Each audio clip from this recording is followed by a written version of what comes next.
Do you want to know how you can use content to become an incredible resource for your potential customers so that you don't have to go prospecting them, they come directly to you? Then keep watching.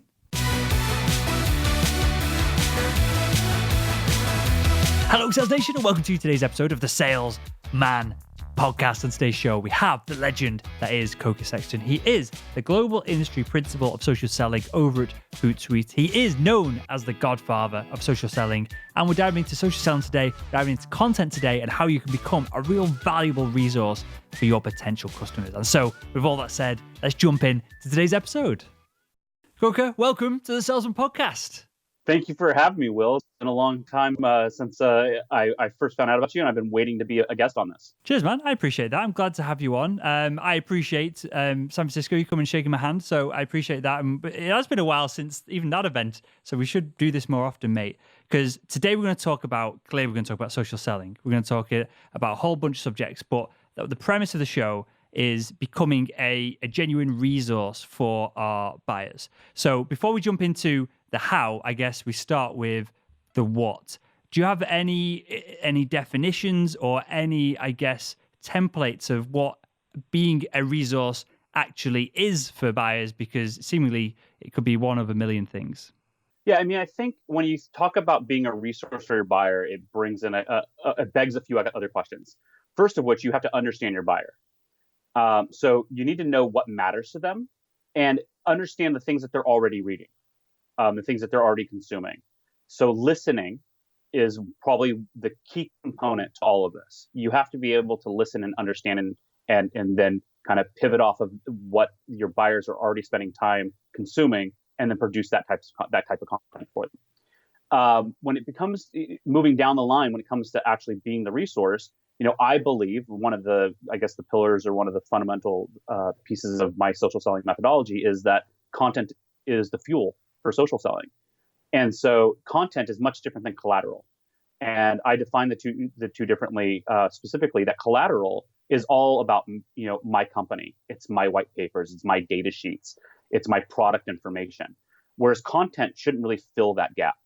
Content is the educational piece. It's what drives people to learn new things, to open up their minds and maybe challenge pre-existing beliefs on stuff. That's where I think content matters. And so how do you become a resource for your buyer is that you start finding the right content that starts opening up those lines of conversation, those communications with those decision makers. Sometimes it can be, I'd say, controversial in nature because it is challenging these misconceptions or these, inherent beliefs. But many times it's just adding new insights and teaching these buyers new things. And if you can do that, I say lead with insights. If you can lead with insights into most of these conversations, everybody's going to want to take your next phone call because they're always going to learn something new from that interaction. So there's about 5 tons of stuff right there and about 4 episodes of the show. So I was doing my best to shut up and just not interrupt you and not interject there. But let's start where you started. How well do you think, if we had to give people a score, kind of A, B, C, D, E, B2B sales reps, how well do they understand their buyer? And I'll preempt this in that I don't think we spend enough time on that single starting point. I would absolutely agree with you. And depending on the industry, I think when we look at the maturity scale of companies in different industries, it's going to vary. But I would also venture to guess that most sales professionals do not know their buyers well enough. And that then also raises the question of why not? Because the companies understand their buyers. So that is an initial indicator of there is no sales and marketing alignment. Because the marketing team knows the buyers inside and out. They have all the data, they have all the insights.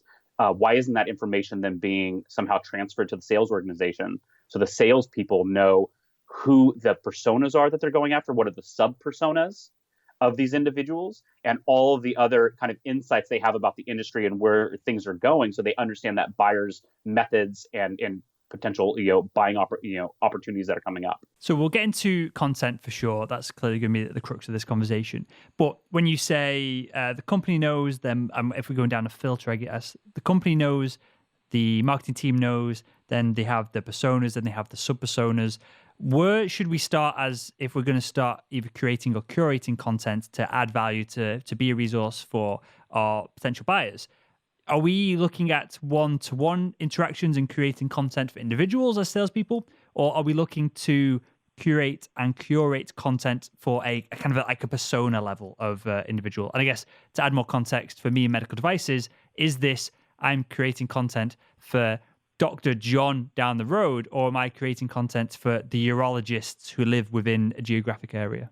So that's an interesting question that then starts spiraling into a bunch of other stuff. So I believe that as a salesperson, if we're going to curate content, we have to do it at a larger scale, right? We have to be able to curate content that touches a wider audience, but still very strategically focused. So, in the example you gave, like you're doing within a specific city or, region that you want to target a specific type of doctor.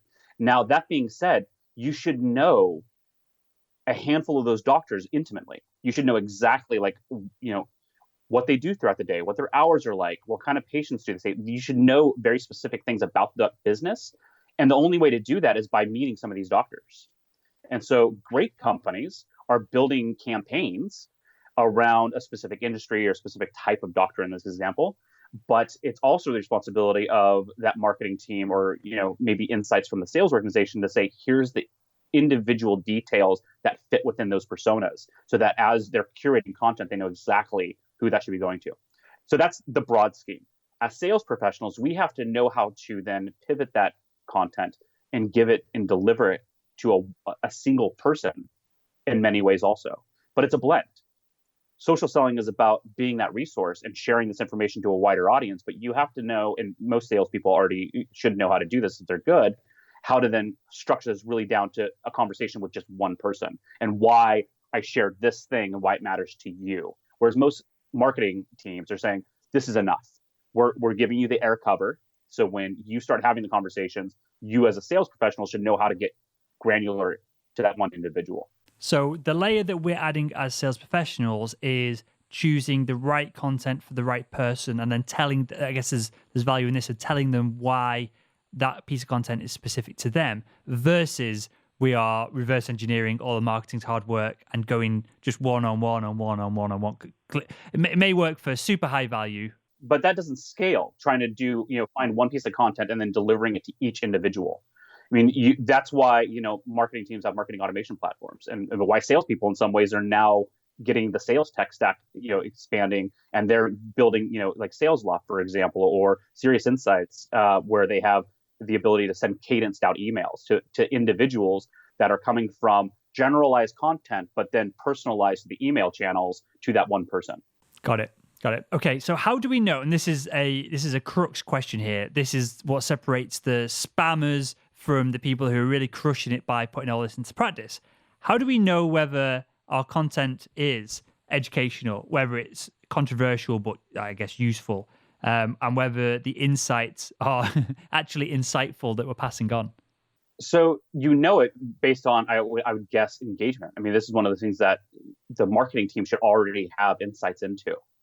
The marketing organization should know, well, they should be able to categorize this stuff at a base level. They should say, this is the evergreen content. This is the stuff that will be challenging, these preconceived notions.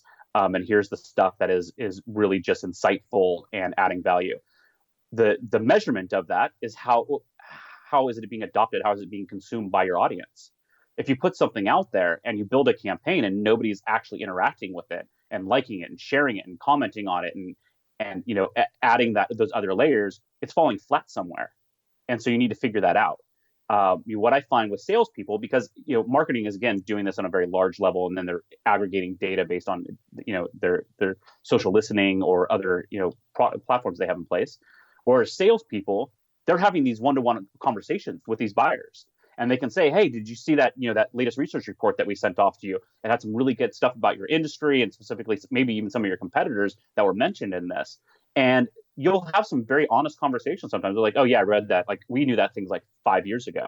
Oh, interesting. Like they should be making notes of that and then filtering that back up. This is where the sales and marketing alignment happens. It's not just so much marketing aligns with sales, but sales needs to align also and provide those insights back up the chain to say, this stuff is falling flat. We need something that is actually unlocking more insights. I might be teeing you up for a massive plug here, but with marketing, there's plenty of platforms that show, because I use it for the show to track kind of likes, subscribes, people clicking through. There's certain funnels that we have in place, and we don't sell anything. It's all just to work out what content people want so we can produce more of it.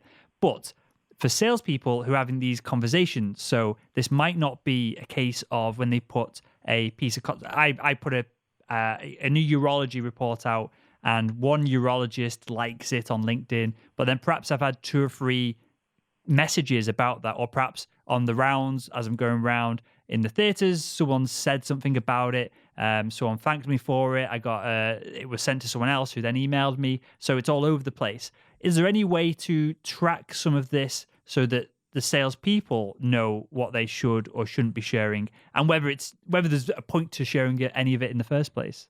Yeah, and there is. So, what I use, and this is one of the reasons why I work at this company, Hootsuite. I've been a customer of Hootsuite since like 2009. So I've been using this platform forever, and now I just have this opportunity to work with them.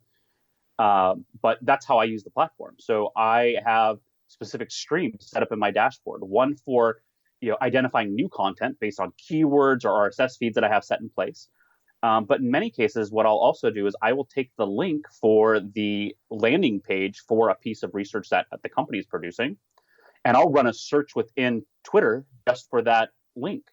And as you'll start seeing people sharing this, and then you start identifying who are these individuals? Do they fit my buyer persona? If so, am I connected to them? Yes or no? If no, yes, I should connect with them. If I am connected with them, thank them for sharing it. And I think this is just all the best practices that salespeople can do within a social network very quickly. Like it's not going to take a large amount of time for them to run this search and then say, oh, here's a bunch of people. Let me like that, reshare that, thank them for sharing it. And then they move on about their day job. You've just touched on something here. This is something I've never done, and I think this is super useful. And so I don't want to gloss over it. So tell me if I'm right or wrong here. So we use a Google URL shortener, whatever URL shortener. So we've got a unique link. We share that with someone on Twitter, whatever the platform is, and then we search that platform to see where that link has gone, and then we engage with the people who perhaps out of that initial conversation that we had, who are then engaging with our content, and that sparks up 15 new conversations. Am I on the right track with that? Yeah, and Twitter's the best platform for that because it's an open network. You can't do the similar stuff on LinkedIn. You can do some of that stuff within the platform, but Twitter makes it very easy because it's just a wide open network. So you can just search for a URL or a specific keyword. As far as Twitter's concerned, you're looking for a very specific keyword. That's just a URL parameter. Yeah, makes total sense. That's genius. So I do something similar. You're laughing as if you didn't know that you were a genius with this, Koka. You are, mate. And that's why you're on the show. And I guess all these little insights can perhaps make a big difference to some of the audience members. So I do something similar, and I use Hootsuite to track all this.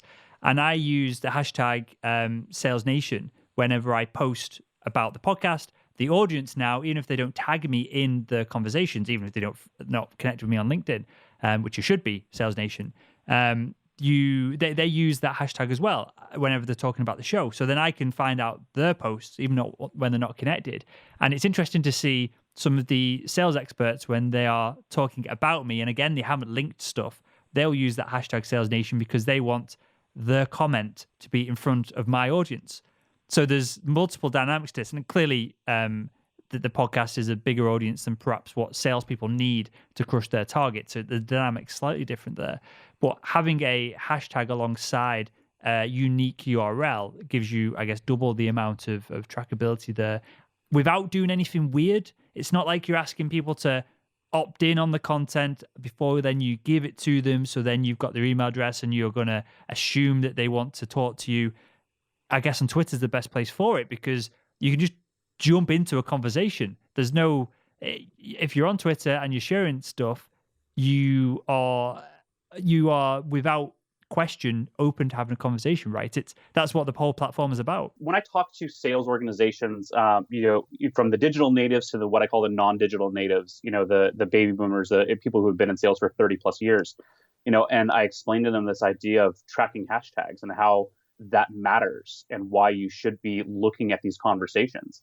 It makes a huge difference in how they start engaging. And I say, they're like, well, what if it seems weird that somebody posts something and then I leave a comment or I try and connect with them based on it? It's like, they're putting it out there for a reason.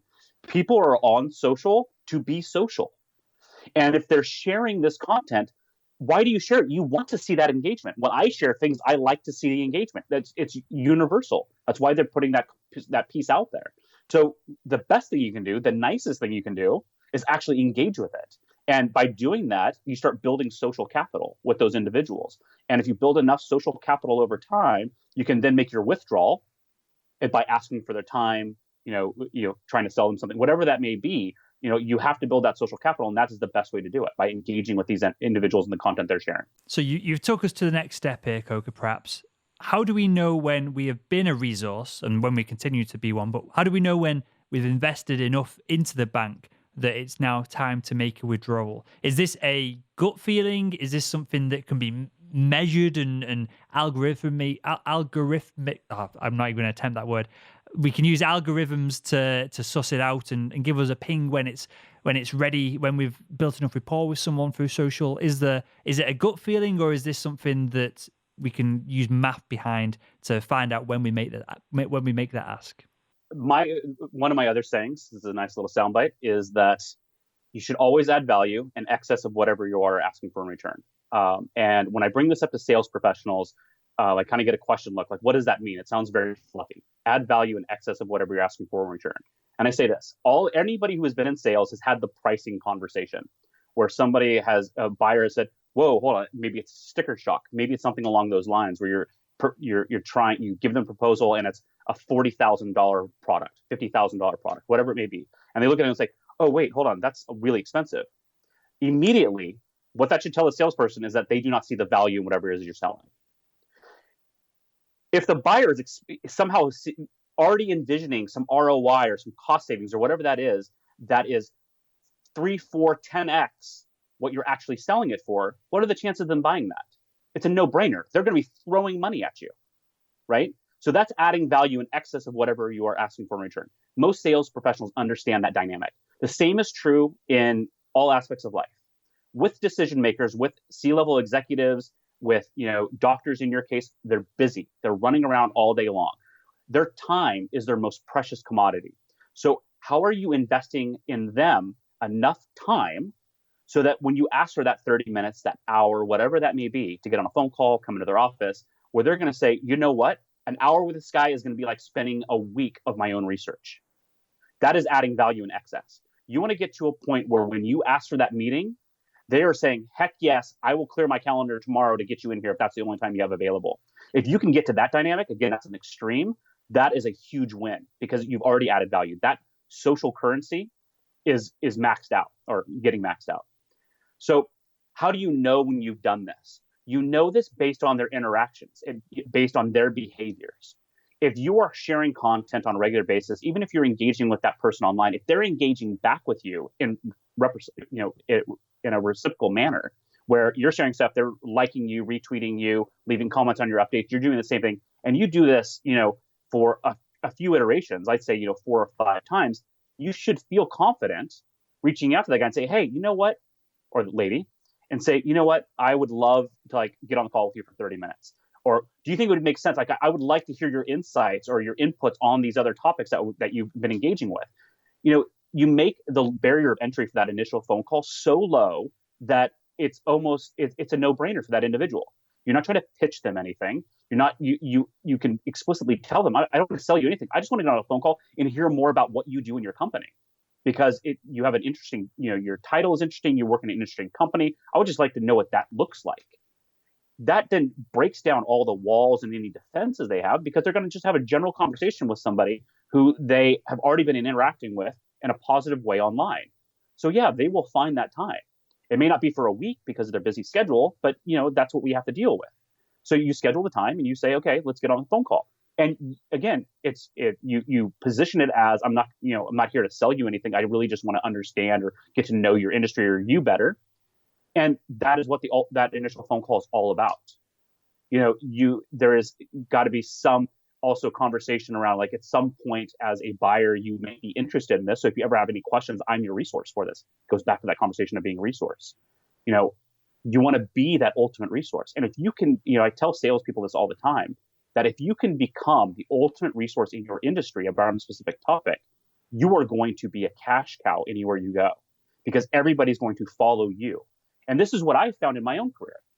I became a massive resource for sales professionals on how to leverage LinkedIn, Twitter, other social networks, on how to be effective and find new buyers and connect and engage with them. And because of that, I rarely, I think as a formality, I still have a resume, but I haven't had to actually use a resume for the last decade because people just know me as that ultimate resource.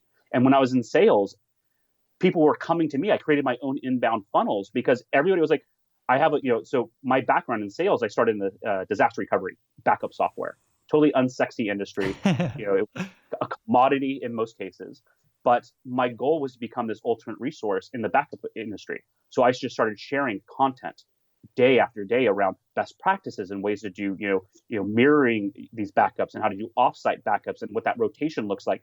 And I was the only person that was breaking it down to the layman's terms because everything I found was technical documents.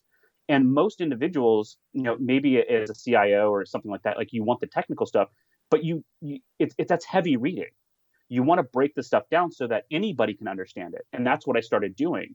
And because of that, I became this resource for at the enterprise that were trying to find ways to, protect themselves from this risk of losing data. And because of that, I figured I stepped into something interesting, and I just started using that exact same model throughout my entire career. How do I become a resource for whatever it is the industry that I'm selling into? What you just described, well, there's multiple elements to this. And again, I had to bite my tongue the whole way through that, Koka. One, you just described what I, and me humbly not knowing jack shit about the sales industry other than how to sell for one individual person. Clearly, you've got a far wider business acumen and far wider knowledge of like kind of leadership down, as opposed to me, the the sales grunt, kind of like looking up at things. But what you just described is what I can. It's the only future of sales that I can imagine. That there's no weird cold calling and weird techniques and tactics to leverage people, to get them on the phone, to keep them on the phone, to sell them on the phone, any weird stuff like that.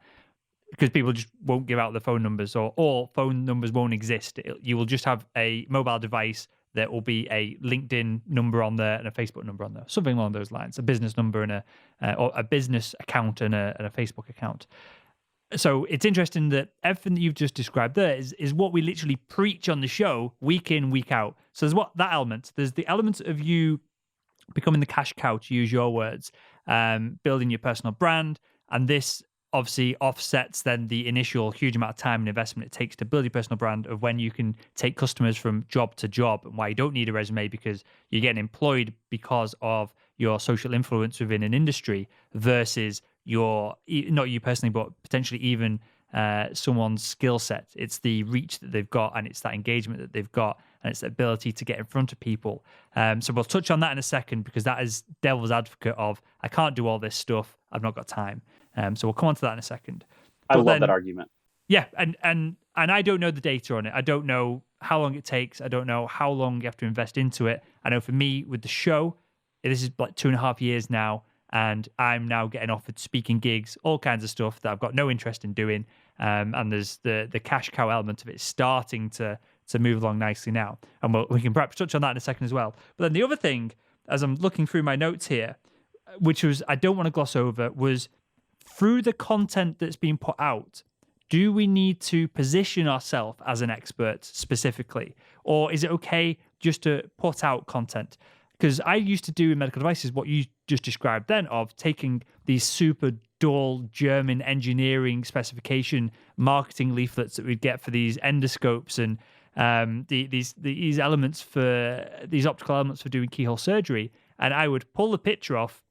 I'd give the surgeon how thick they are, because that's all they care about, because that determines what kind of port they can use, whether it's a single-use port as it's going into the patient, or whether it's a reusable port, things like that. I would then stick it on an image alongside the competitors' products, and I knew all the competitor pricing, so I put all the pricing in, and what differentiated us was the image quality and then the after-sales service. It's a billion-dollar company, the last company I worked at, but it is family-owned. So they don't care about profit as much as the customer service. They're in it for the long term, all this kind of stuff. That would all be on the page as well, versus the angle. It does this, the amount of light that goes through it, because the surgically don't care about any of that. They want it to work and they want to know that they're going to be supported after the fact. So I've thrown a lot at you here, Koka. How, with that document, for example, with me, that somewhat sets me up that I know the industry and the space. But if I was sharing that out, do I need to position it even further that I'm the person you come to because I know more about this than anyone else? Or is it okay just to put out good content? What I'm getting at, is there a layer of we just put out good content for long enough and good stuff happens? Or do we need to suss out what we want to be known for within our vertical and then try and reverse engineer that? So I believe that I think one of the biggest concerns, or I guess obstacles for salespeople that I come across, is just helping them build this habit of sharing. For many different reasons, data is continuing to show that it comes down to being seen, being uncomfortable, or be lacking confidence on how to do this online. That's the biggest barrier for salespeople. Most sales professionals I know are very type A personalities. They are go-getters, they are hunters. Like, they're the people you want in sales. But you put them in a social selling aspect, you give them, channels to actually start broadcasting, engaging people with, and they get shy. And there's many different reasons or explanations for this. It's a lack of confidence. So skill level 1 is just learning how to share the content, identifying what the resources are, and start putting it out there. Now, you want to see yourself as a resource. Not everybody wants to be the expert in their space. Now, I think that depending on the industry you're in, somebody needs to be that expert. If you are that type A superhero that wants to be in that space, it's yours for the taking 9 times out of 10. I was at a commercial real estate conference recently, and I was talking to, a few hundred commercial sales brokers, real estate brokers. And I was explaining that, I was like, when I was doing research for this event, there are no thought leaders in your space. There's a lot of companies and a lot of executives who have very strong opinions about where this is going. But anyone in this room can disrupt that entire mix by being the person who has an opinion about this space. And I think that is where that shift starts happening, is when you start sharing enough content that you feel confident, you feel that comfortability of doing it, that you start actually injecting your own opinions or your own thoughts, or you start tying two different trends that you're seeing together and saying, this is where I think these two things are going to collide and this is going to happen. That's when you actually start becoming an even larger resource to your industry, because now you're providing additional insights outside of what's happening in the rest of the ecosystem. So sharing content is the most important piece. That is what starts allowing you to become a resource. Now, at some point you start having your own opinion, you start injecting this other stuff. That's like skill level 2. The next question that usually comes up within these organizations is, from sales professionals or even leaders, should I be creating my own content? And that's a very interesting question that I have bounced back and forth on over the years on both sides of the spectrum. As a sales professional, that's how I got out there.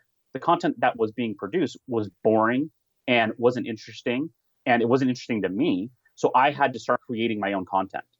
Now, because of that, I've worked that muscle in the back of my head that I call my marketing brain on how to do this better. Where salespeople, it's a different skill set. Sales and marketing are 2 different skill sets. So they have to learn how to work that muscle. Now, at one point, then I flipped the script a little bit and said, you know what? Salespeople shouldn't be creating content. Look at the emails that salespeople are sending. They're horrible in many cases. There are typos. Salespeople need writing courses in many cases. So I jumped on the other side of the fence at one point and said, you know what? Salespeople shouldn't be creating content. Like, all you're going to be doing is making yourself look bad in the process. But now I've kind of found this middle ground, because over the last, I'd say 5 years, maybe even the last 3, I have been seeing so much greatness coming out of the industries from sales professionals who are learning how to do this well. And they're learning how to adapt their persona and their authentic, being into creating their own content. You're a primary example, and this is why I've been fascinated with your rise over the last few years. You look at somebody like Morgan Ingram, who is at a company called Terminus. And I think you've actually had him on the show, and if not, you should. He was an SDR, again, entry-level sales role. And he started realizing that he had to start explaining to his team best practices in being an SDR. So he's like, how am I going to do this even further? I'm just going to start creating videos around this. And now he has this entire other, thing that he's working on called SDR Chronicles, where he's actually training or teaching sales reps best practices and things they should be thinking about and why this is important. And, he's starting to create content. And the very first level or first piece of my social selling methodology, and I tell people when I'm in conferences, if there's one thing you walk away with out of the hour-long conversation I'm going to have, it's write this down and walk away with this. The rest of it will follow it. Visibility creates opportunity. And I preach this from the rooftops everywhere I go. Visibility creates opportunity. And again, if skill level 1 is sharing content, that's just being visible. But how do you add even more visibility? How do you build a bonfire around your professional brand or your industry or what you're doing that is so bright that everybody's coming in to watch it? And that's what somebody like Morgan Ingram is doing. It's what you're doing with the Salesman Podcast, right? Like you're building that fire, you're building a bonfire, and people are now coming to see it, as opposed to you having to run to people and say, come look at what I'm doing. They're actually hearing about it and just saying, I want to go see what this guy's up to. And I think it's a unique place for sales professionals to be in, that they have to find out what their voice is. And eventually, in years to come, that's going to be what differentiates us, because technology is going to start overtaking many sales roles. I don't think salespeople are going to go away, but technology, as we're continuing to find, is starting to chip away at what the value of a salesperson actually is. Information is now democratized. It used to be that salespeople were the gatekeepers of information around a product or service. Now you can get anything from a Google search, right? So what is the value that salespeople can provide? It's additional insights. It's, the trends. It's, hey, here's all the other customers that we're working with and what we're hearing. And this is where we think you need to be paying attention. That stuff isn't necessarily Googleable. So that's the value of a salesperson. So how does a salesperson then take those insights and then boost themselves up with it so they're able to have much more insightful and relevant conversations with these buyers in a way that technology isn't going to be able to match? That is the next episode we're going to record. How to curate non-Googleable insights. I mean, that's a fascinating topic in itself, because that's where your personal thoughts, experience, and opinions is not Googleable at this moment in time. I'm sure at some point we're going to have some kind of chip in our head that will make it Googleable. But until that point, and there's two things that I want to just touch on here before we wrap up, Koka. One, with me and the Salesman Podcast, it's only been in the past few months or so that I've been injecting and the audience might disagree here if I've argued with people in the past on the show, but I've called people out for talking just nonsense on the show before, but I've only started recently making a proactive effort to give my thoughts and opinions on things, and people who follow me or friended me on LinkedIn will see this in the comments and the posts that I make there, that I try and stir the pot when I can. I've only started doing that recently, past kind of 6 months or so. So that's a good 2 years of me building my personal brand by just bringing other people on my platform, on the show, and sharing their insights. So not mine. So I don't know if that was a confidence thing. I don't know whether that is just the fact that that was my kind of pathway to not be the sales expert, to just be a salesperson and allow other people to speak, and me hopefully bring their insights together and share them with an audience. So that's one thing. And then the second thing, and we covered this when Morgan came on the show, it's been on the show twice now. But the first time, and I think this is really worth drilling into, because you've got a huge audience. Everyone knows who you are in the sales space. Hopefully chomping at your heels, and hopefully kind of 5-10 years down the line, be in a similar position. I don't think that we need to, or I think that it's worth drilling into the audience, that they don't need to have a huge audience for this. So Morgan, especially when he came on the show, and I said this, to him on the episode, I was like, no disrespect to you, but how many subscribers do you have, and how many views are you getting on your videos? And he had a couple hundred subscribers, and he was getting, say, 50 to 80 views on his videos. And that was enough for him to be known, for him to get opportunities, for him to get his promotion he's got now. And that is not unachievable for anyone in the audience. So perhaps you don't need to be the kind of the thought leader, to be stood up at the conference speaking. Maybe that comes over. Some would argue that he is still a thought leader, even with 50 to 80 views and a few hundred subscribers. He's found his niche. Well, we're talking about him, right? We're literally talking about him, and he's not even here. So exactly. I just wanted to double down on that, because I don't want the audience to there's almost an element of potential procrastination here of going, oh well, you get 20,000 downloads an episode, and it took you 2.5, 3 years to get to that point. That's not what and tell me if I'm wrong here. I don't want to put words in your mouth, Koka, but I don't think we're saying that. I think what I'm saying, and I think you agree with, is that you need to be visible in front of your very specific vertical and audience. And for me, medical devices, that was 50 urologists here in Yorkshire in the UK. It was probably 20 procurement officers who would do the deals on the behalf of the urologists. And then it would be 40, 50, 60 nursing staff and auxiliary and support staff to the urologists. There's probably a couple hundred people. And it's not a crazy amount of people to be creating content for when it's so specific and local that I didn't do it at the time, and not as well as what I could have perhaps, but I feel like that's an hour or two a day. It's not kind of 10 hours a night when you come home. It's almost at this point, I feel like a no-brainer. So, it's interesting. Like you're talking to a very small group of individuals, whereas most sales reps are trying to reach thousands, right? Because they're selling. So I'll just ask you on this, go, like maybe they are trying to reach thousands, but perhaps if they chose 100 who were best qualified and applied all this, would they have more success? They would have more success. In fact, that's why this idea of ABM, account-based marketing, is becoming this new buzz. And I laugh. I mean, I talk about ABM. I do think that it's an important thing for marketers to start adapting into and adjusting to.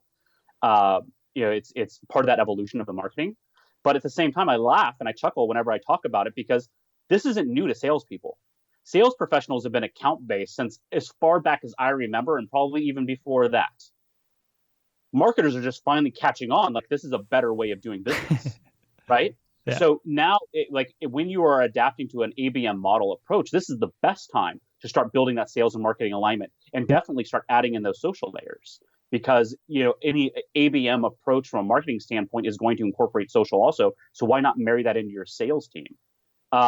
So I think in many ways, sales reps want to talk to thousands. They want to build that audience, and I always believe that sales reps need to continue to strategically grow their networks. That being said, if they know the data, they know these personas, they know the buying signals that matter most, they're going to be able to say, based on some algorithmic approach or just insights they have, as a company, to say, here are the 100 accounts that we actually know we can do business with. If we can get in front of these 100 accounts, the chances of us winning deals is upwards of 80%. Because if we look at all the data, these are our sweet spot. And I think that's where marketing really can help, because marketing understands data. Salespeople understand data to a certain extent, especially when you get to the management side, but it's more the opportunities and win-loss ratios that comes into play. But marketing has also all the other demographic information that will also help. If those two departments match those data sources and say, what is our ideal customer look like? Not just the persona, but who's actually spending money on this? Then you actually can build that list of 100 accounts and go after them systematically, and you're going to have a much higher close ratio. And what a nice job that becomes then. There's less rejection because you're getting high percentage of your deals closed. You're dealing with the same people over and over. You've got the opportunity to actually build relationships and get on with people and have conversations as opposed to just spam emails.